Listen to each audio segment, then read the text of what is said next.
Welcome back to the Legacy Crusaders YouTube channel. This is Benji, and I am here with Nod Lammers of Invoked 101. Say what up. Hey, Alright, so we are checking out a duel between Akeem and Tommy, both of which who topped the 200 YCS in Columbus. Akeem was playing Altergeist at the time, and Tommy's playing the exact same Gouki deck that he has played at the YCS. yeah, Gouki is a super cool deck, and I was expecting it to do a little bit better at the 200th YCS because I don't think it won, but I think it made it all the way to the top 8, and that's where it got cut off. I don't quite remember when. I think Strikers won. Mm-hmm. I think it came down to like Strikers versus Altergeist in the final. I remember at least in Columbus. No, it was Strikers versus Dark Gouki. So Tommy's going Oh, to open into Hornet Drones and pay 1,000 life points to play Instant Fusion to go into Raijin. So you notice suddenly that that Wicked Knight, the level 3 Wind Warrior, is suddenly not being played by any Gouki players. yeah, I saw that happening. They all switched out for Raging, and I think the only explanation I can come up with for it is because MX Saber Invoker was banned. And that's correct. There's just no need to have a level 3 Wind monster that doesn't do anything when you can use a level 5 Wind Warrior that at least has a Book of Moon effect. Yeah, you can actually keep Raging too if like that's your only play. You can just like book a Moon himself and he'll stay. Yeah, not everyone's familiar with that, and that might come up at some point in these duels. Now that you mention it, I think that might happen. I've recorded these a couple weeks ago, and I just had trouble getting someone to do commentary. So Tommy's doing what he does best, which is trying to do the entire play in his head before deciding on what he's doing and actually making any actions, which is bad sportsmanship. Looks like looks like he was gonna grab No, he did grab Bear Hug Yeah, and put that to his hand. he's getting ashed on the sold effect. So he's not gonna be able to get the head bat. No, the Octo Stretch is the level 1. So Yeah, he go set the stretch. sword as Okay, cost. Keem waited for him to pay the cost, because cost is paid on activation. You don't want your opponents to suddenly decide, I'm just going to send all the equipment spells in my deck to summon like an Armageddon Knight after you've ashed them, to get them out or something. true. Looks like he's gonna go with the dolphin, and that's what people have still. I'm still surprised people were using that for the event. Well, ever since Gouki won the NAWCQ of this year, everyone's been trying to find ways to avoid getting hand trapped. So a couple things I've seen was, in the finals, Drag Down to the Grave was played to pull an impermanence out of the hand of the Pendulum player, Oh, that's pretty good. and that worked. But also I've seen there were Gouki builds that played 0 hand traps, and they played Exchange, old school Oh, Yu-Gi-Oh that's card. spicy. Yeah, you just take your opponent's hand trap from them and give them a card they can't use, and then you just played all extenders. Yeah, because Gouki is like notable for not. It's one of the few decks in the format because it doesn't need hand traps. It realistically just needs like the 2 Called by the Graves, and then it just plays through hand traps because of all the searching it does. So the only real hand trap that kind of hurts it is like Droll. Yeah, well, impermanence works against the dolphin because oh, sorry, I just distracted by the play. So Akeem summons Mhm. Candina, searches the field spell, activates the field spell to attempt to search, and gets Twin Twistered, Then he, discarding the yeah, Bear Hug. By destroying a field spell, it doesn't resolve the search because it needs to remain face up on the field to resolve its effect. yep, Okay, so Isolde is destroyed by Candina. yep. And Isolde is only 1600, ain't she? Yeah, she's really tiny. Oh wow, top deck, Yeah, full charge. broken. Yeah, deciding on what to That's summon. You have to target the monsters you're reviving with Soul Charge on activation. Although if some of them don't get summoned, you don't pay 1,000 life points for those. But he, interesting. he really should be leaving it on the field until deciding what he's played, but not a huge deal. Yeah, Additionally, but because it's a link deck, you can actually summon your Isolde back. I mean, your Ibli back, because you actually are going to go into link monsters. yeah, he Soul Charge is a super powerful card. It's kind of unfortunate that it's still in the game at this point, just because of how sacky it can be in the current meta. I disagree. I think that Soul Charge is a perfectly fair game, a very fair card in the sense that there are very few recovery cards. If your opponent opens broken, you can very rarely catch up, and I think we need a few cards like that in the game. Now, I do think it could have a stronger restriction on it, like instead of you must skip your battle phase, you um, maybe you have to take your battle phase but not attack, so you have to use it after turn one. But that'd be interesting. Hmm. So he's got a full suite of four monsters he can summon, I believe. Oh, only three. So I guess he's just probably going to summon them all. It's a matter of where he puts them that Yeah. matters.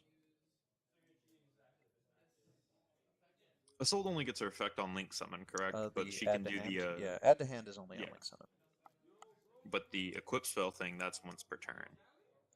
Yeah, he can do that now and get the Yeah. Octo now, or he So. can summon something else. He might want to get all his equipment spells out of his deck. Summon Headbat by sending two, or maybe send three to get the Twist Cobra. Hmm. Although the deck tends to run through Octo Stretch now because they just keep using like Link Haribos to just keep triggering the Yeah. Firewall Dragon, which is another card I'm not 100% sure I think needs to be banned. I'm a salty ABC player, so of course I want it hit. Um, but that would only be just to get a assault core back because he didn't really deserve it. Oh yeah, I agree. That was probably the infinite loop cards, other than a assault core. I don't believe need to be hit. I do think the burn cards with no restriction on how many times you play them in a turn, if you remove them from the game, then the game becomes normal again. Yeah, I think it's real unfortunate when a card they reprinted 2 3 months prior gets hit over a card they haven't reprinted in like 6 years. Oh yeah, but like if no one's gonna play Cannon Soldier in a real deck, it doesn't need to exist. Is the way I look at it. Hmm. Like if they're just going to continue to use it for the FTKs. Yeah, exactly. Which I can't even do like a how to play video on Gouki or Dark Warriors because it's just gonna get banned soon. So he uses his Hmm. soul to summon the Octo Stretch from the deck, sending another equipment spell. I didn't quite catch what it was. He linked the Sold with the Octo Stretch into Summon Sorceress, and then used Aqua Dolphin as his target for Summon Sorceress to summon from the deck. Um, a Gouki. I lost track of where it was. I think it was Rescorpio. Okay, so he used Rescorpio from the deck. He went into his Nightmare Cerberus, which cannot destroy the Candina because it was normal summoned. He's getting Suprex and something else. It looks like he still has the rematch, Oh, yeah, he's acquiring the rematch now because he sent the Rescorpio and the Octo to the graveyard.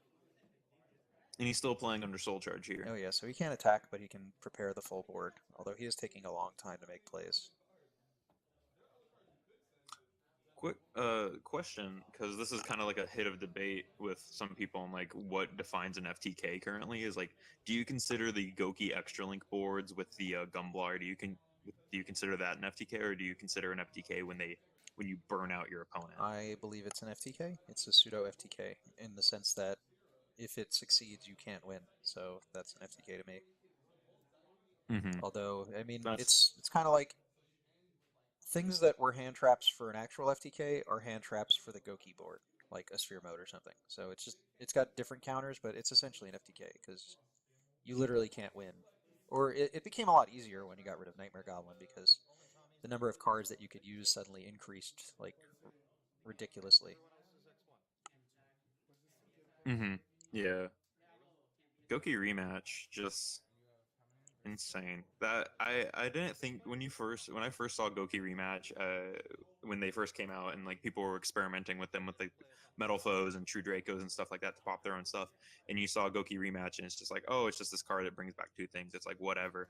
But now that you see it with the extra link boards and just the way that Gouki has to operate at this point to do its combos and do what it really wants to do, it's become like this tiny little soul charge that gives them so much advantage and just pushes the deck a little bit farther. And I think it's one of the few cards out of Gokis themselves that you can actually hit and Yeah, like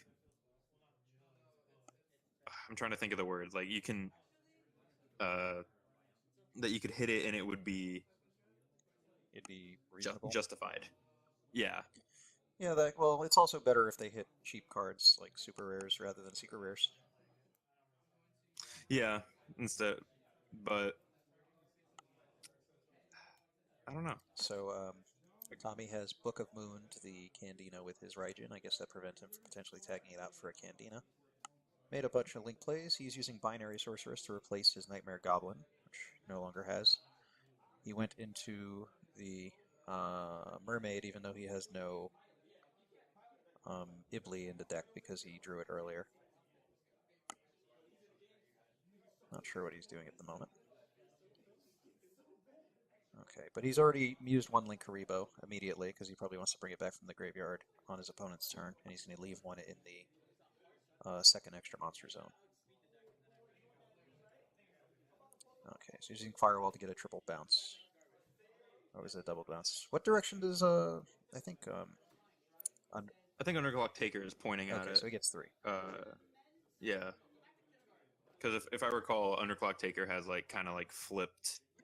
No, it would have the same arrows Yeah, as it's left and down. Cyber Dragon I King. should have known. It's just it feels weird when you're Yeah, watching it from the side. It feels like you're not looking at it correctly. yeah. All right, Trigate Wizard has come down. Dolphin. Uh, Hmm?